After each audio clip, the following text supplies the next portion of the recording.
Bonjour à tous, soyez bénis. Je suis Geneviève Quenom et je vous accueille dans ce temps de méditation de la parole de Dieu. Aujourd'hui, nous allons aller dans le livre de Samuel, le premier livre de Samuel, le chapitre 23, à partir du verset 1 jusqu'au verset 13. Et ce passage parle de l'intervention de David à Kélia. Un passage très riche en enseignements qui m'a permis de bâtir ma résilience et mon leadership et surtout d'être encore plus motivé à faire confiance à Dieu, à persévérer et à marcher dans la voie que le Seigneur a mise devant moi. Alors, le chapitre nous parle de David qui délivre la ville de Kélia. D'accord? Alors, je vais commencer déjà par vous dire que j'ai organisé ma méditation en 3 points et je voudrais t'inviter à prendre des notes si tu le peux afin que tu puisses partager aussi cette méditation autour de toi et surtout à des personnes qui ont besoin d'être encouragées, d'être relevées par la parole de Dieu, d'être affermies dans leur confiance en ce que Dieu fait dans notre vie. Et bien entendu, je vais t'inviter à ne pas oublier de souscrire à ma chaîne, à liker la vidéo, à nous laisser un commentaire si cela t'a édifié et surtout à partager. Alors nous allons commencer d'abord par le premier point de ma méditation qui est David est le choisi, il est loin. Alors, nous savons tous que David était un jeune garçon dans sa famille qui était relégué au plan de berger pendant que tous ses autres frères étaient des militaires, d'accord, des hommes qui défendaient le royaume d'Israël et qui travaillaient au service du roi Saul. Et on sait que dans cette époque, comment c'était très important pour un homme d'être enrôlé dans l'armée, de faire partie des guerriers qui défendent le royaume. Et bon, le travail de berger n'était vraiment pas le travail le plus envié, c'était le travail le plus humble au plus grand sens du terme. Et on se rappelle aussi que c'est dans cette humilité en fait que le Seigneur a formé David. Et justement, au contraire de cette formation dans l'humilité, dans l'ombre, dans le secret, dans le silence, le roi Saul était en train de s'enorgueillir et il avait perdu son élection. Il avait totalement perdu la place qu'il avait dans le cœur de Dieu qui avait demandé à Samuel de l'oindre et par conséquent, David va recevoir l'onction royale. Il va être un homme de qui Dieu va faire des éloges. Est-ce que vous imaginez? Un homme de qui Dieu parle en disant, voilà un homme qui a un cœur selon mes voies. C'est extraordinaire. David va recevoir l'onction. Il va faire de grands exploits au point de faire peur à Saul, au roi Saul, qui va non seulement le prendre à son service, qui va lui donner sa fille en mariage, mais qui va le détester et commencer à le combattre ouvertement. Malgré cela, on va voir que dans le premier point de ma méditation, c'est que David est loin. David est le choisi.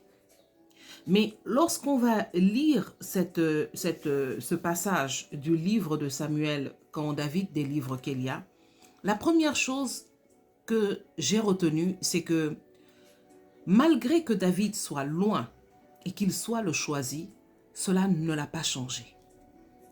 Cela ne l'a pas enorgueilli. D'accord? Et cela ne l'a pas emmené dans des attitudes négatives. Pour dire que quand on est loin, David était loin, il est celui que Dieu avait choisi.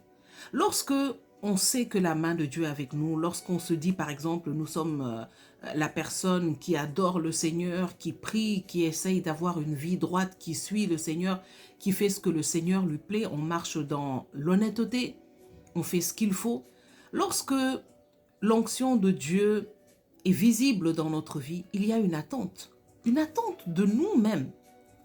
On se dit, je fais ce qui plaît au Seigneur, je m'efforce à faire ce que le Seigneur veut, je m'efforce à marcher dans les voies de Dieu.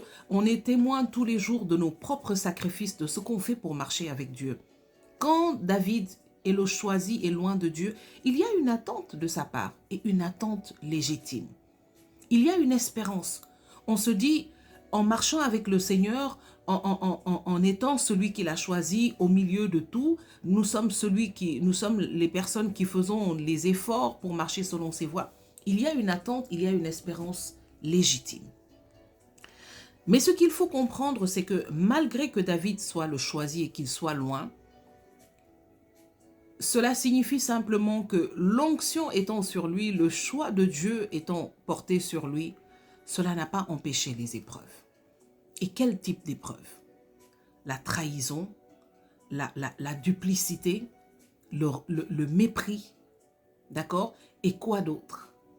Donc pour dire que l'onction l'onction et le salut ne nous épargnent pas de l'épreuve, pas du tout. Par contre, l'onction et le salut sur notre vie va nous préparer à transformer l'épreuve en témoignage. C'est le premier point de ma méditation. David est le choisi, il est loin, mais pourtant il va passer des épreuves incroyables.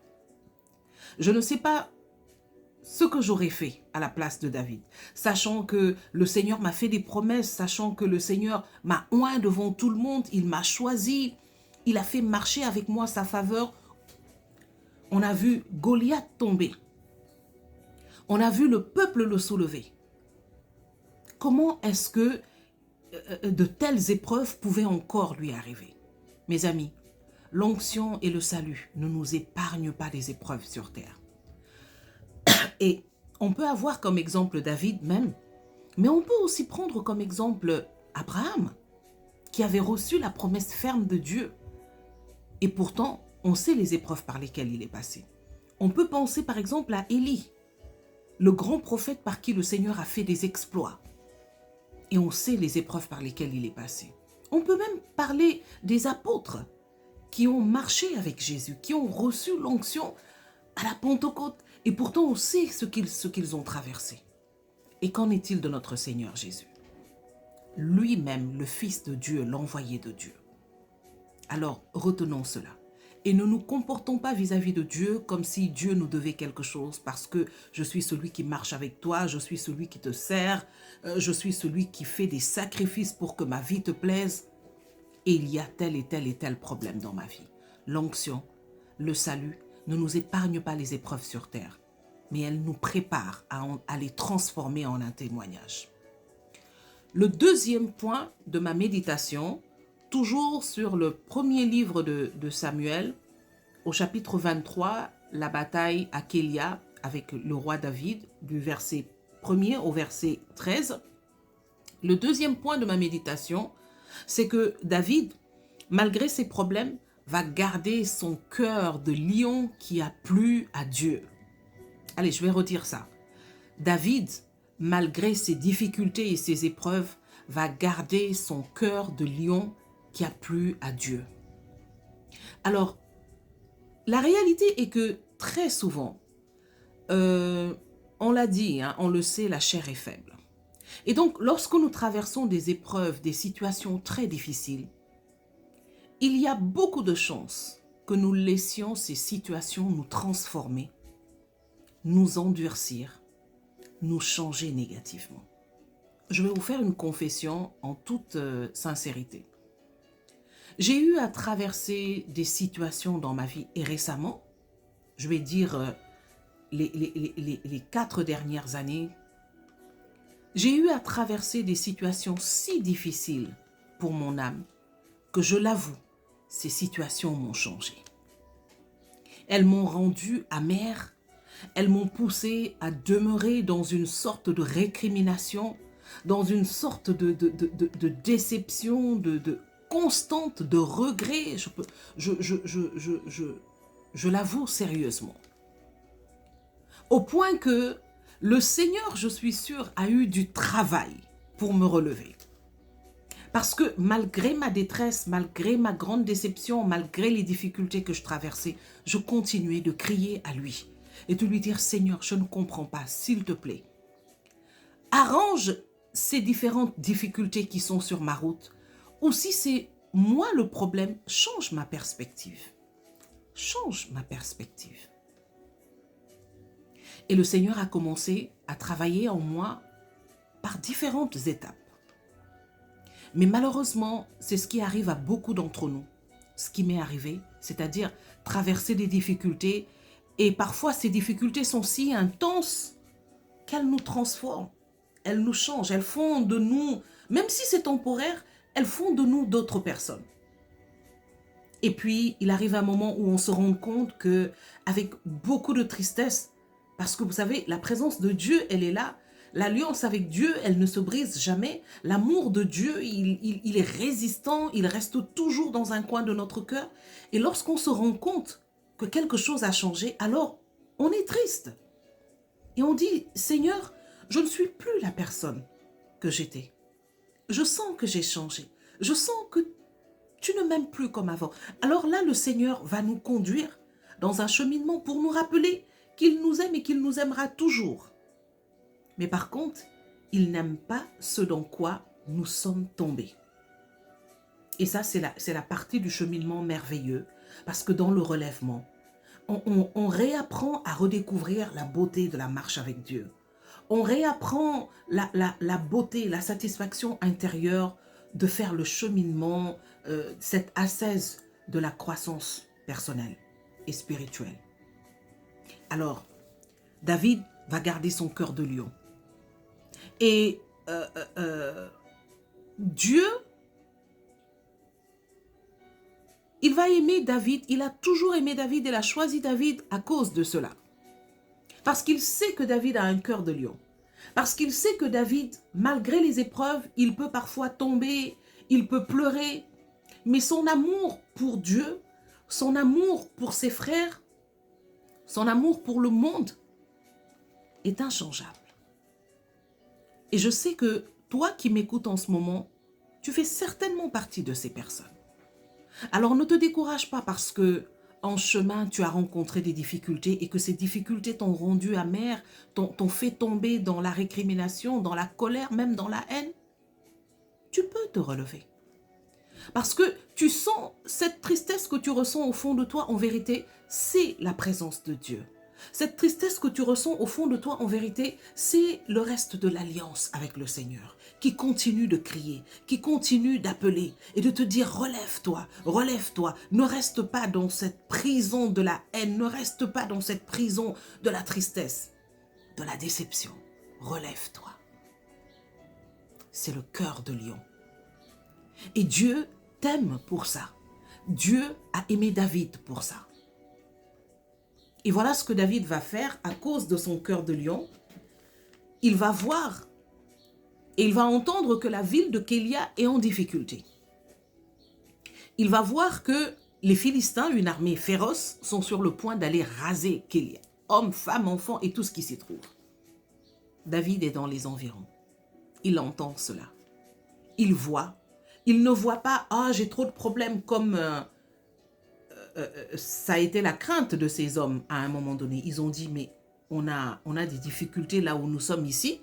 Est-ce que si nous allons à Kélia, ça va s'arranger? David ne voit pas les difficultés.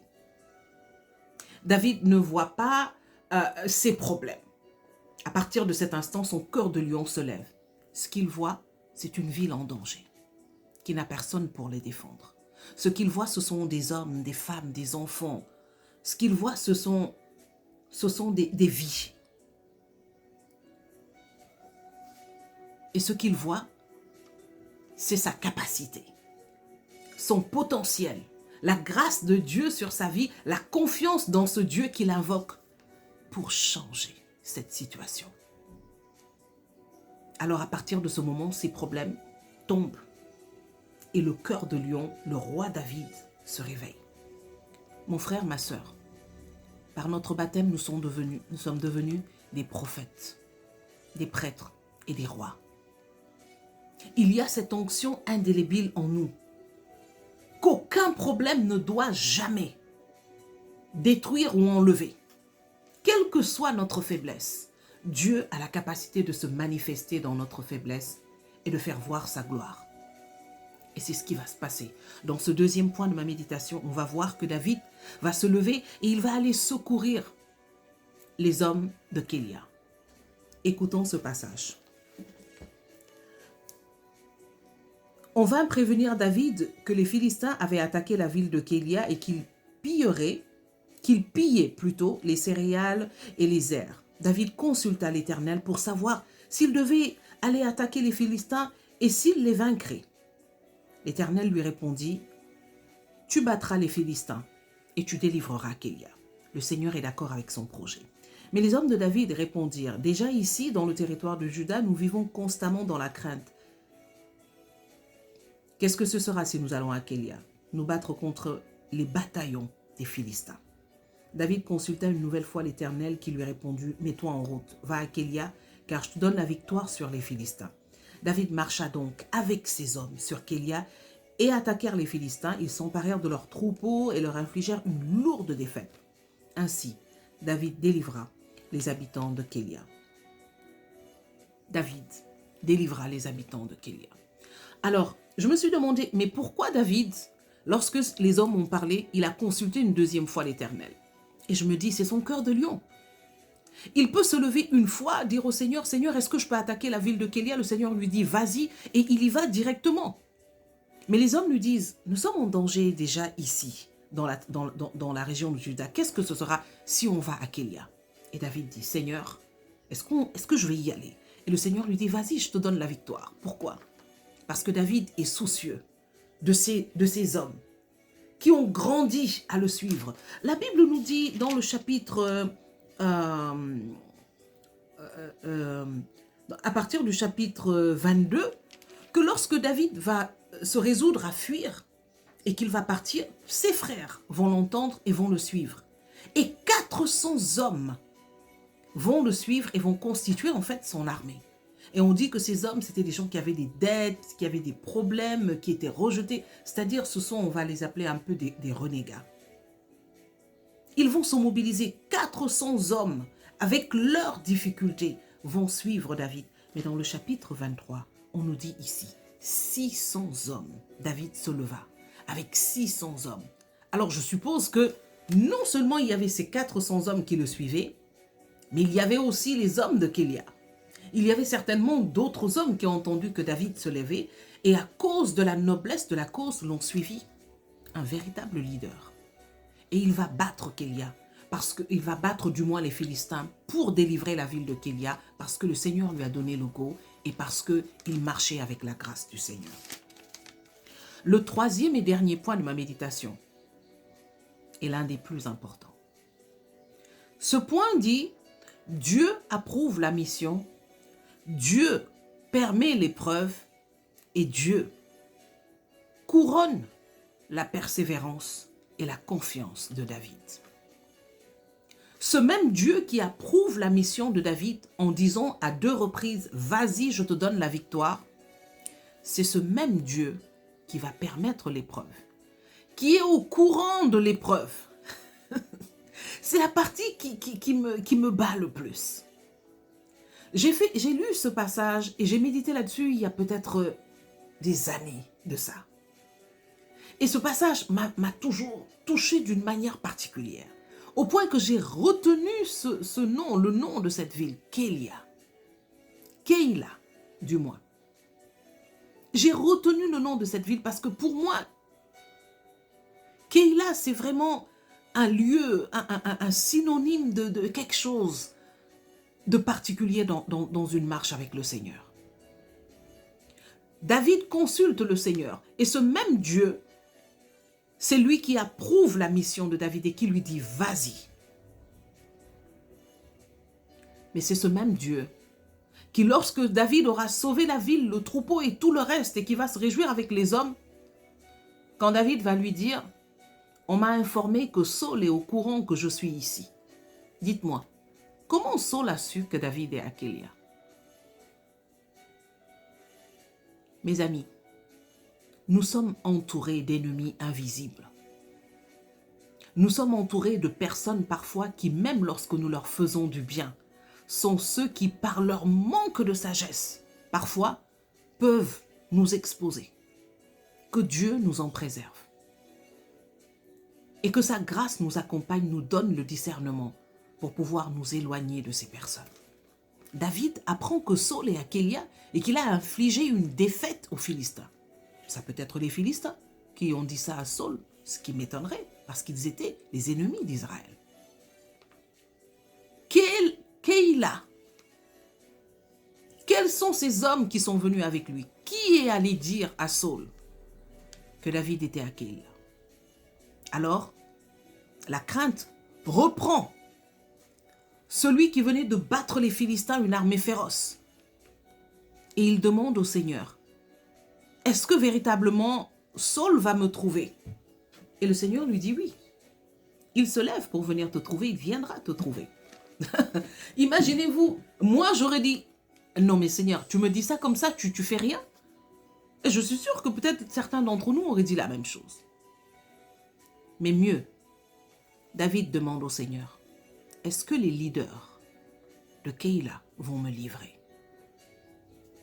Et là, la réponse du Seigneur qui me bat complètement. Le Seigneur lui dit, oui. Oui, ils vont te livrer. Et je suis sûre que certains d'entre nous, si ta conversion n'est pas encore arrivée à un certain niveau, pendant que tu vas dire ça, tu vas peut-être dire, olé. Oui, ils vont te livrer. Comment ça se peut? J'ai risqué ma vie pour eux. J'ai risqué la vie de mes hommes pour eux. Je n'ai rien volé. Je suis venu à leur secours. J'aurais pu rester tranquille. J'aurais pu prendre une autre route. J'aurais pu m'occuper de ma paix. Je me suis soucié de leur bien, de leur vie. Et voilà ce qu'ils vont faire. Oui.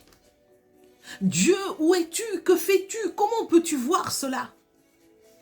Dieu est là. Il le voit. Il le permet. Et ce n'est pas la seule épreuve qu'il permettra.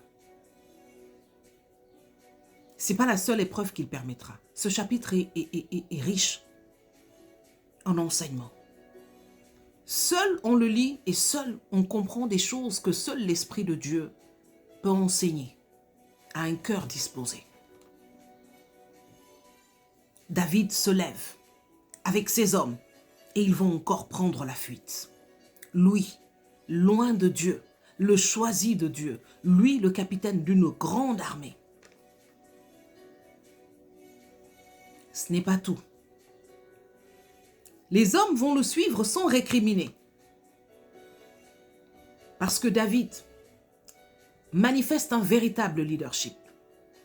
Son influence est indéniable. C'est un leader.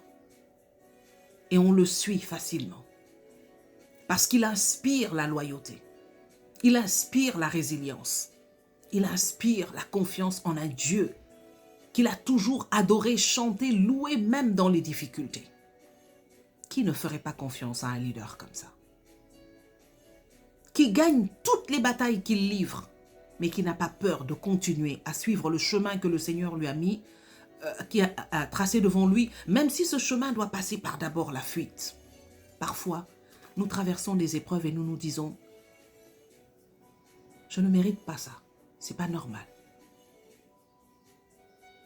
Et en fait, c'est de l'orgueil spirituel. Parce que personne ne sait le plan de Dieu derrière ces épreuves. Personne ne sait le test que nous sommes en train de passer. Épreuves, comme les épreuves à l'école, sont pour nous faire passer de classe, de niveau. De la même manière, les épreuves prouvent quelque chose dans le ciel, dans le spirituel, par la façon dont nous les traitons. On ne dit pas qu'on va faire un zéro faute. Mais la moyenne est importante, n'est-ce pas? Et donc, David va partir avec ses hommes. Mieux, le Seigneur le met encore à l'épreuve. Mais alors là, une épreuve, vraiment, il va mettre son ennemi entre ses mains. Mais là encore, David va faire preuve de leadership. Il ne va pas toucher à la vie de cet homme. Pourquoi? Parce que pour David, il y a quelque chose de plus important de ce qu'il va obtenir. C'est ce qu'il va devenir. C'est celui qu'il est déjà pour Dieu, pour ces hommes qui le suivent, et sans le savoir pour l'histoire, pour toi et moi aujourd'hui. David aura son ennemi entre ses mains, mais il va respecter le commandement de Dieu. Il va respecter la personne de Saul. Il va respecter l'onction de Dieu sur la personne de Saul, malgré qu'il était un roi déchu. il va se respecter lui-même en se disant, je ne serai pas celui qui va porter la main sur son Seigneur, loin de Dieu, le roi d'Israël. Il respecte sa destinée. Il respecte la mémoire. Cet homme m'a soulevé, m'a mis à la tête de son armée, même s'il me détestait. Il a contribué à l'avancement de ma destinée, même si c'était temporaire. Je ne ferai pas ça. Il y a mieux, il y a autre chose, et David va le lui dire. Pourquoi est-ce que tu me poursuis? Pourquoi est-ce que tu me fais du mal sans raison? Mais Dieu sera juge entre toi et moi, et ça n'a pas tardé. Ce même Dieu qui a approuvé la mission de David est celui qui a aussi permis ces épreuves sur la route de David. Et c'est lui qui va couronner la mission de David à cause de sa persévérance, à cause de sa confiance. Mon ami, je voudrais terminer cette méditation en te disant ceci. Il va arriver dans notre vie des moments où nous allons traverser des choses si difficiles. Nous aurons la possibilité, je dis même que nous aurons le droit de riposter, de faire des choses, et peut-être même que nous l'avons déjà fait. Mais il est temps de se reprendre et de se dire que si véritablement nous avons choisi de marcher avec le Seigneur, si véritablement nous lui confions nos vies et que nous lui faisons confiance, il a la capacité de nous mener à bon port.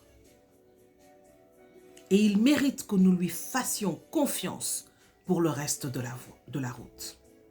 Il mérite que nous ne nous rabaissions pas dans la haine, dans la vengeance. Il mérite que nous ne laissions pas nos visages s'endurcir et devenir ridés. Il mérite que même dans les pleurs que nous nous disions, Seigneur, je choisis de rester dans l'amour, je choisis de rester dans la fidélité, dans la persévérance et de te faire confiance. Le Seigneur le mérite. Alors ce soir, je voudrais t'appeler à suivre 3 petits points que j'ai notés qui sont pour moi des astuces que l'on peut suivre lorsqu'on veut parvenir à manifester ce leadership, cette foi, cette bravoure, cet amour. Je dis de l'amour parce que David avait des problèmes et il a secouru des hommes qui avaient des problèmes. Et une citation dit que lorsqu'une personne qui a des difficultés vient au secours d'une autre personne qui a des difficultés, ce n'est plus de la bravoure, c'est de l'amour. C'est de l'amour, parce que l'amour dépasse tout cela. Alors si nous voulons manifester cet amour, je vais t'inviter à peut-être avec moi essayer de vivre chaque jour ces 3 petits points. Le premier point, reste dans la prière et dans la louange.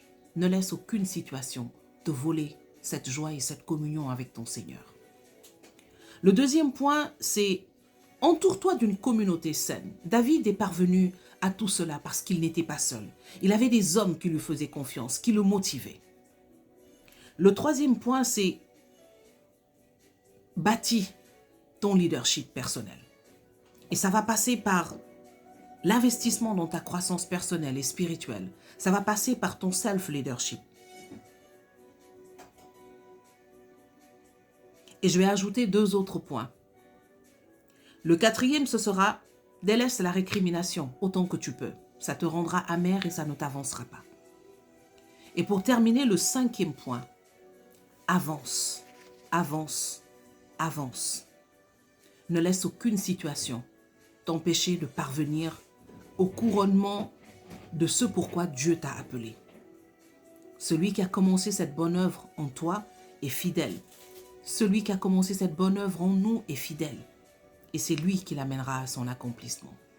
Que le Seigneur vous bénisse, qu'il vous relève au travers de cette méditation, qu'il fortifie votre foi, affermisse votre confiance et vous donne de manifester pleinement sa gloire, parce qu'il est fidèle et il le fera.